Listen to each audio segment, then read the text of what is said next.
So it wasn't a complete surprise to hear her feelings and to have them articulated. Balmoral Castle has witnessed wars, abdications, and the quiet grief of monarchs. But one moment in the autumn of 2024 left even veteran palace staff stunned into silence.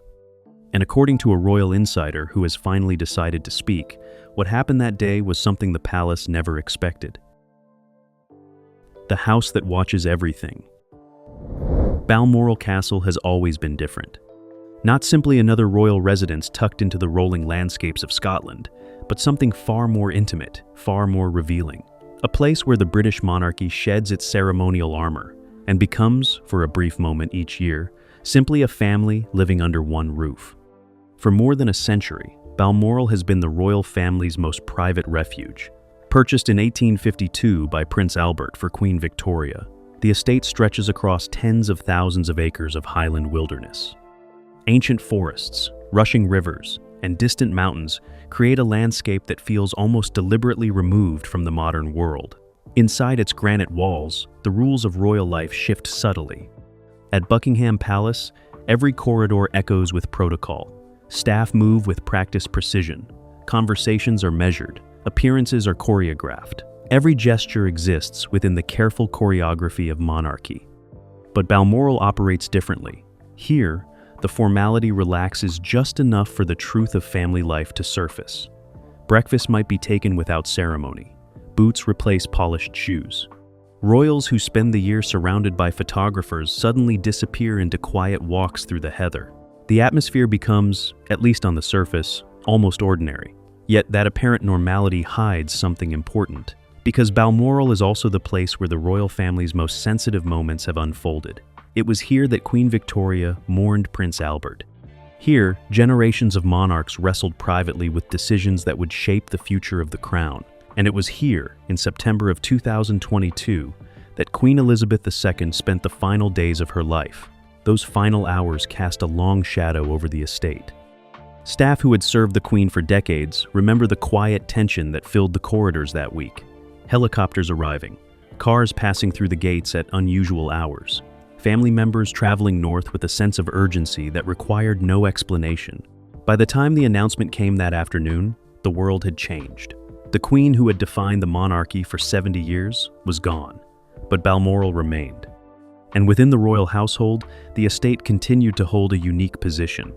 Even under King Charles III, Balmoral remained the place where family matters were handled away from cameras and crowds, where disagreements could be discussed privately, where relationships strained by distance or misunderstanding might, in theory, be repaired. That privacy depends heavily on the staff who live and work on the estate.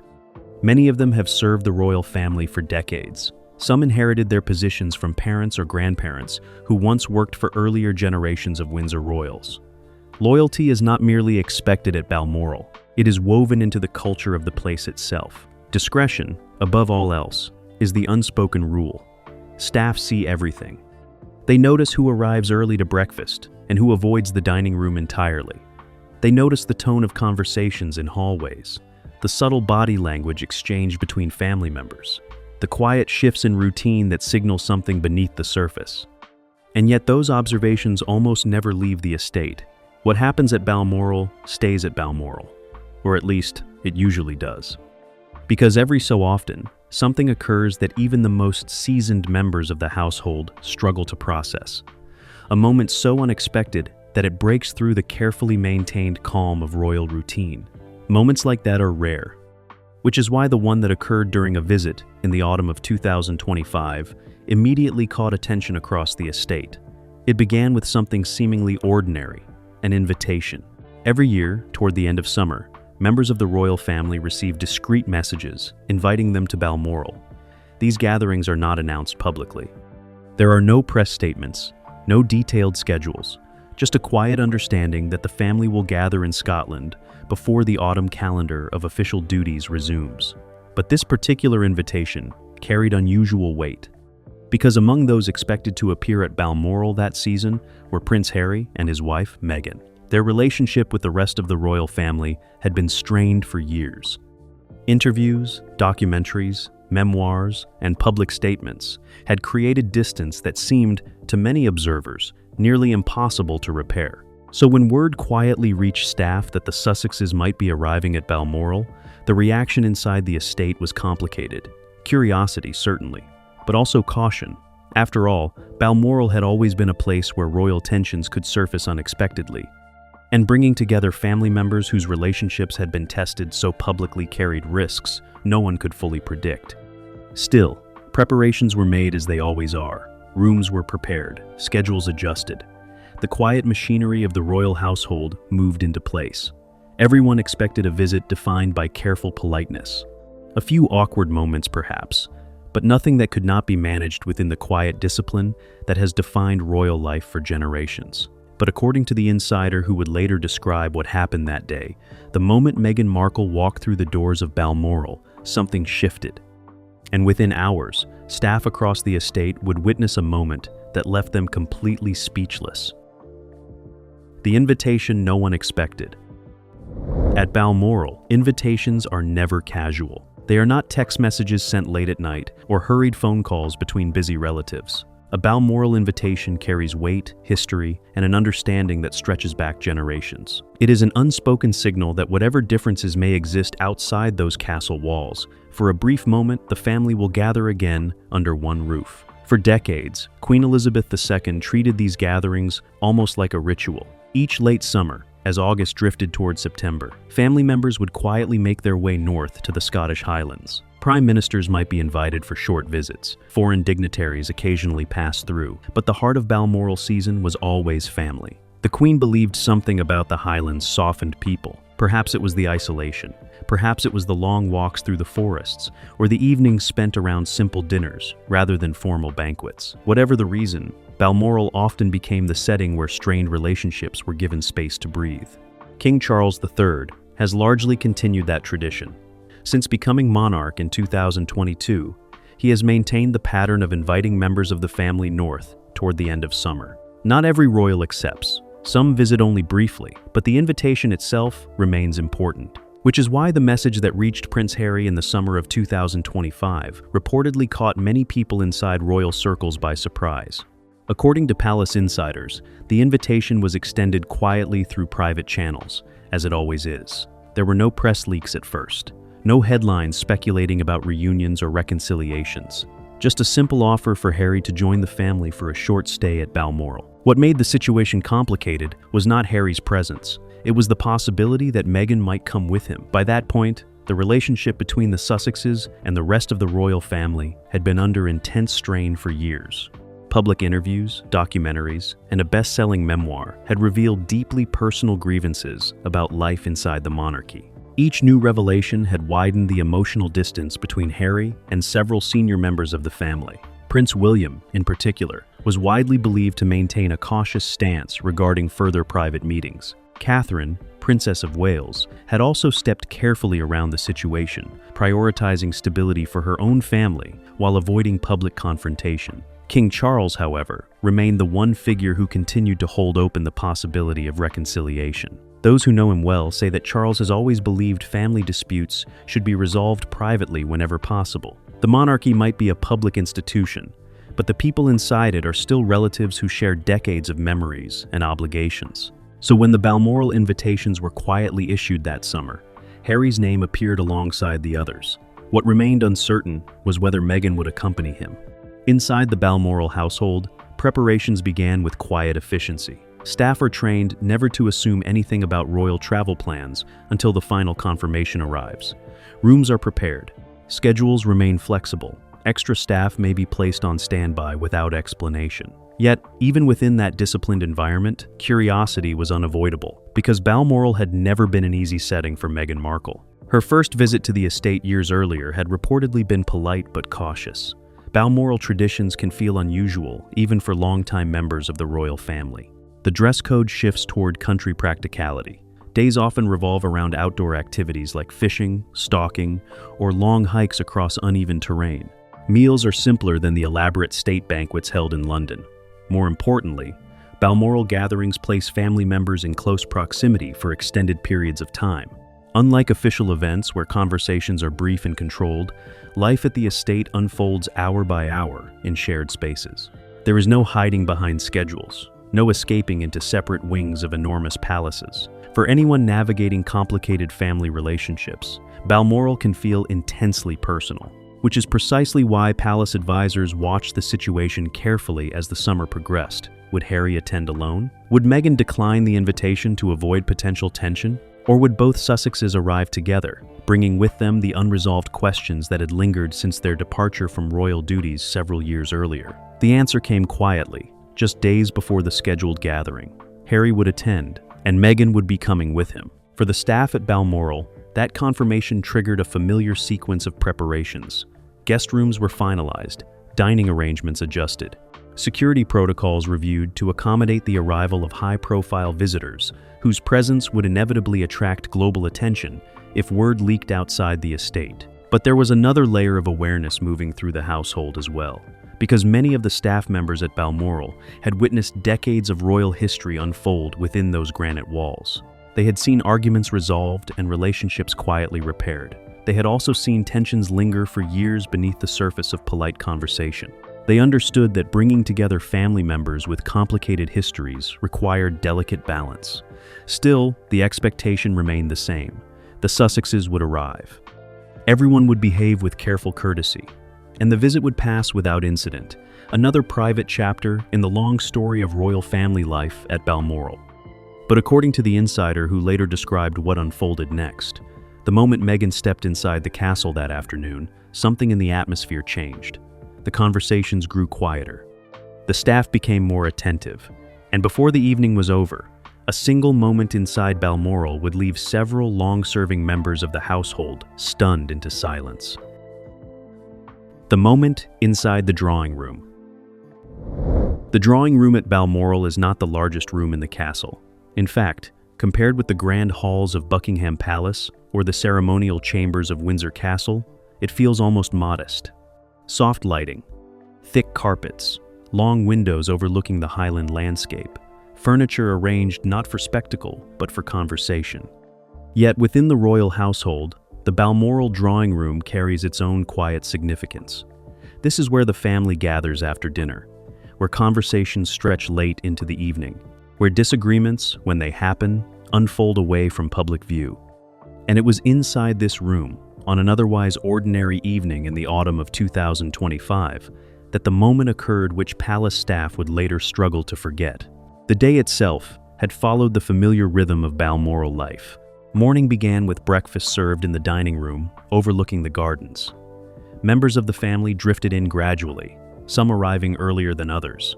King Charles was said to have spent part of the morning walking the estate with aides. Prince William had reportedly been seen speaking briefly with staff about upcoming engagements in London. Catherine, Princess of Wales, had taken a quiet walk through the nearby woodland paths with one of the children earlier that afternoon. For the staff observing from a distance, the atmosphere seemed calm. Careful, perhaps, but calm. Prince Harry and Meghan had arrived earlier in the day after traveling north. Their arrival had been discreet. Cars passed through the Balmoral gates without fanfare, the same way royal vehicles had done for generations. Inside the castle, greetings were polite, measured. No raised voices, no dramatic scenes, just the quiet choreography of family members acknowledging one another after time apart. Dinner that evening reportedly passed without incident. The Balmoral dining room tends toward simplicity compared to state banquets in London. The emphasis is on comfort rather than ceremony. Conversation moves easily between topics. Stories from the past are often shared. Occasionally, someone teases another family member about an old memory. But after dinner, as the evening settled into the softer hours, when the family traditionally gathers in the drawing room, the atmosphere shifted. Several members of the family had already taken seats around the room. King Charles sat near the fireplace, speaking quietly with an aide before the staff withdrew. William and Catherine had been seen earlier in conversation, near one of the tall windows overlooking the darkening grounds. Harry entered the room with Meghan shortly afterward. What happened next, according to the insider who later described the moment, was not loud. It was not explosive. In fact, what stunned the room was precisely the opposite. Meghan spoke calmly, directly. The topic she raised, however, was something no one in that room had expected to be discussed so openly inside Balmoral. For generations, the royal family has maintained a specific culture around sensitive conversations. Difficult subjects are rarely introduced abruptly. They are handled gradually, often through private meetings with advisors long before they surface in family settings. Direct confrontation, especially in shared family spaces, is extraordinarily rare. But Meghan, according to the insider account, approached the conversation differently. She addressed the lingering tension between Harry and other members of the family openly, not aggressively, not emotionally, simply with a clarity that reportedly caught everyone off guard. The insider described the moment this way: the room became completely still, no one interrupted her, no one attempted to redirect the conversation. Even staff members positioned discreetly near the doorway sensed that something unusual was unfolding. For those who had spent years inside royal households, the surprise was not necessarily the subject itself. Tensions within the royal family have existed for centuries. Disagreements between siblings, cousins, even monarchs and their heirs are hardly new. What made this moment remarkable was the setting. Balmoral, perhaps more than any other royal residence, is governed by unwritten rules. One of the most important is that family gatherings should remain peaceful. Difficult issues are meant to be handled privately, away from group settings, where emotions could escalate or misunderstandings might deepen. Yet here, inside the drawing room where generations of royals had shared stories, laughter, and quiet reflection, Meghan was addressing the very tension that had dominated headlines for years. The insider, who later spoke about the evening, recalled the reaction of those present with particular clarity. King Charles listened carefully. William remained composed, though noticeably attentive. Catherine, known among staff for her ability to maintain calm during delicate moments, reportedly remained silent. Harry sat beside Meghan, and for several long seconds after she finished speaking, no one said anything at all. For the Balmoral staff observing quietly from nearby corridors, that silence carried weight. Because in royal households, silence often means something important has just happened. No raised voices followed. No argument erupted. The conversation eventually continued, though the insider suggested the tone of the evening had changed. But among those who witnessed the moment, one detail remained unforgettable. After years of public statements, interviews, and speculation about the relationship between the Sussexes and the rest of the royal family, Meghan had chosen the most private royal setting imaginable to address the issue directly. And for the staff who had spent decades watching royal interactions unfold with careful restraint, the experience was startling. Because inside Balmoral Castle, directness of that kind is almost unheard of. Which is why, by the time the evening ended, several members of the household were quietly telling one another the same thing. They had just witnessed something Balmoral had not seen in a very long time. Why staff were so shocked. To understand why that moment inside the Balmoral drawing room left staff so stunned, you have to understand something about the culture of royal households. Because the British monarchy does not run like an ordinary family home. It operates through layers of tradition, quiet protocol, and habits built over generations. Some of those rules are written down in manuals and briefing documents, but many of the most important expectations are never formally recorded. They are simply understood, especially by the people who have spent their lives working within the system. At Balmoral, that culture runs particularly deep. Many of the staff who work on the estate are not temporary hires brought in for a season. Some have served the royal family for decades. Others grew up in families where a parent or grandparent once worked at the castle long before them. Loyalty is not just a professional expectation. It is almost hereditary. Discretion comes with the job. Staff see more than the public ever will. They observe the rhythms of royal life from close range. They notice which family members prefer solitude and which ones thrive in conversation. They learn to read subtle changes in mood, tone, and body language. But they also understand something else. Their role is not to react, not to comment, and certainly not to become part of the moment itself.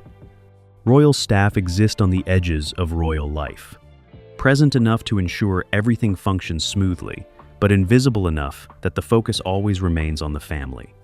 That is why unusual moments tend to stand out so sharply, because when you spend years inside a system built around predictability, any break from the pattern becomes instantly noticeable. At Balmoral, the unwritten rules about conversation are particularly strong. The estate has always been considered neutral ground, a place where family members can relax, where tensions soften rather than escalate. Difficult conversations do happen there, but almost always in private settings. One-on-one walks through the grounds, quiet talks between siblings, gentle interventions by senior family members seeking to calm disputes. Group settings are different. Group settings are meant for harmony, for shared meals, storytelling, and the careful rebuilding of family bonds. That expectation was shaped largely by Queen Elizabeth II herself. During her 70-year reign, the Queen maintained a simple philosophy about Balmoral. When the family gathered in Scotland, public disputes were left behind. Whatever differences existed outside the castle gates were not allowed to dominate the atmosphere inside. Staff who served her remember that approach clearly. The Queen disliked scenes. She believed emotional restraint protected both the family and the institution. Difficult matters would be handled quietly through private channels, not aired openly in front of a room. So when Meghan raised a sensitive subject directly in the drawing room that evening in 2025, it immediately disrupted that long-standing rhythm. Not because she shouted, not because anyone behaved badly, but because the tone of the conversation shifted from the familiar language of royal diplomacy into something far more direct. For the staff observing nearby, that change was unmistakable. They had seen disagreements before. Royal families, like any families, experience tension, but rarely had they witnessed someone introduce such a personal topic so clearly within a shared family space. One long-serving staff member later described the sensation to a colleague in remarkably simple terms. It felt like a rule had been broken, even though no one had technically broken any rule at all. And that distinction matters, because royal life depends heavily on unwritten expectations. Protocol governs where people sit at dinner. Titles determine how individuals address one another. Staff schedules ensure that every detail of daily life flows smoothly. But beneath all of that structure lies an even more delicate system: the management of emotion. Members of the royal family are trained from an early age to control public reactions. Displays of anger, frustration, or vulnerability are handled carefully, often behind closed doors. This discipline is not simply about image. It protects the stability of the institution itself. The monarchy represents continuity, predictability, calm leadership, even during moments of uncertainty. When emotions spill into public or semi-public spaces, that sense of stability can feel threatened. Which is why Balmoral staff reacted the way they did. To them, the drawing room has always represented a kind of sanctuary. A place where family members might quietly rebuild trust without the pressure of cameras or public expectation. A place where conversations remain gentle, even when the subjects underneath were serious. Yet on that evening, the tone shifted, and the staff noticed. Within hours, small fragments of conversation began circulating quietly among those working across the estate. Nothing dramatic, nothing exaggerated, just a shared recognition that the evening had unfolded differently than anyone expected. Some described the moment as courageous, others simply called it surprising. But nearly everyone agreed on one point: they had witnessed a type of conversation rarely heard inside Balmoral. And when moments like that occur within the tightly controlled world of the royal household, they do not disappear. They linger. They move quietly through hallways, kitchens, and staff quarters, not as gossip, but as observation. As the kind of story people tell one another in hushed tones, long after the event itself has passed. Because those who serve the monarchy understand something most outsiders never fully grasp. Small moments inside royal homes can reveal far more than official statements ever will. And by the next morning, one question was circulating quietly among members of the Balmoral household. Had that evening been a single unexpected conversation, or the beginning of something much larger unfolding within the royal family itself? The family reaction behind closed doors. What happens inside the royal family rarely becomes visible immediately. That is one of the oldest survival mechanisms of the monarchy. For centuries, the Windsor household and the dynasties before it have understood a simple principle: public calm must be preserved, even when private conversations become complicated. Disagreements may exist behind palace walls, but the outside world is almost never allowed to see them unfold in real time. Which is why the real reaction to that evening in the Balmoral drawing room did not happen in the moment itself. It happened afterward, later that night, and into the following morning. Because once the family dispersed from the drawing room and the castle gradually settled into its late evening quiet, conversations began to continue in smaller, more private settings. According to the insider, who later described the atmosphere inside Balmoral that night, several members of the family chose to speak individually rather than continue the discussion in a group. That alone was not unusual. In royal households, sensitive topics are almost always redirected into quieter conversations between two people, rather than addressed publicly in front of several relatives.